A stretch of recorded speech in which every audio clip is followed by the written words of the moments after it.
दोस्तों SC/ST act के बारे में आप जरूर कभी ना कभी सुने होंगे। अगर नहीं भी सुने हैं तब भी कोई बात नहीं, आपको इस वीडियो में थोड़ा सा बताते हैं। लेकिन इसकी जानकारी और इसकी चर्चा क्यों हो रही है? क्योंकि सुप्रीम कोर्ट ने SC/ST एक्ट को लेकर एक निर्देश दिया है। निर्देश आदेश कहें वो ये है कि अब SC/ST एक्ट मामले में अग्रिम जमानत नहीं मिल सकेगी। सुप्रीम कोर्ट के जो CJI हैं BR गवई, इनका ये सबसे बड़ा जो आदेश है वो माना जा रहा है। क्योंकि अब तक तो अग्रिम जमानत दे दी जाती थी, लेकिन अगर आप पर SC/ST एक्ट में केस दर्ज हुआ है तो फिर आपको जमानत नहीं मिल सकेगी, अग्रिम जमानत नहीं दी जा सकेगी, ये बात कहा गया है। तो फिर समझना जरूरी यह है कि सुप्रीम कोर्ट में इसकी चर्चा क्यों हुई, क्यों अचानक से इसका जिक्र होने लगा। सुप्रीम कोर्ट के जो चीफ जस्टिस ऑफ इंडिया है उन्होंने क्या कहा CJI BR गवई ने, तो इस पूरे मामले को समझते हैं और एक एक कर समझते हैं, आसान भाषा में समझने की कोशिश करते हैं। सबसे पहले शुरुआत होती है कि सुप्रीम कोर्ट ने जो आदेश दिया है उसमें ये कहा है कि अब अग्रिम जमानत नहीं दी जाएगी। ये कहा गया कि अत्याचार निवारण अधिनियम है और उसमें जमानत नहीं मिल सकती है।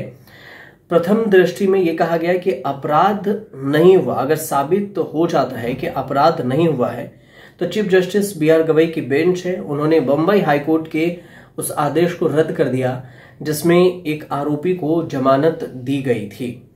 अब सुप्रीम कोर्ट का यह कहना हुआ कि SC/ST अधिनियम के तहत आरोपी के लिए अग्रिम जो जमानत है उस पर रोक है, लेकिन यदि ऐसे अपराध से संबंधित आरोप पहले दृष्टि में गुण दोष से रहित है तो फिर कोर्ट के पास गिरफ्तारी और पूर्व जमानत देने के लिए अपने विवेक का प्रयोग करने की गुंजाइश है। ये कोर्ट का स्टेटमेंट है जो हमने आपको पढ़कर सुनाया है, वो सेम ऐसे ही है हूबहू।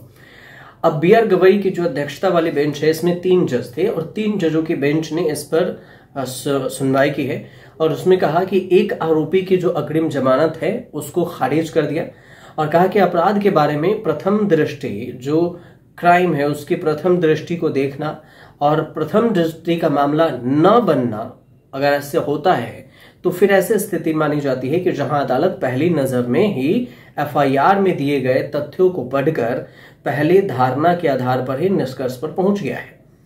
तो ऐसे मामलों में बेंच क्या करेगा? तो बेंच ने स्पष्ट कहा है कि कोर्ट को साक्ष्य के तौर पर एविडेंस के दायरे में जाने या फिर आपको एविडेंस जुटाने सामग्री पर विचार करने की अनुमति नहीं होगी।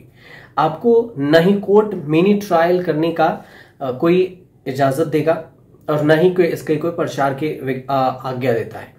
साथ में ये कहा गया बेंच ने कि धारा 18 के प्रावधान और उसके तहत जो बनाए गए प्रतिबंध है, बैन है, उस पर उद्देश्य और प्रयोजन के संबंध में ये देखा जाना चाहिए जिसके साथ संसद ने SC/ST अधिनियम 1989 को जो अधिनियमित किया था, मतलब लागू किया था। SC/ST क्या है ये भी समझे। SC/ST हरिजन एक्ट को ही कहते हैं।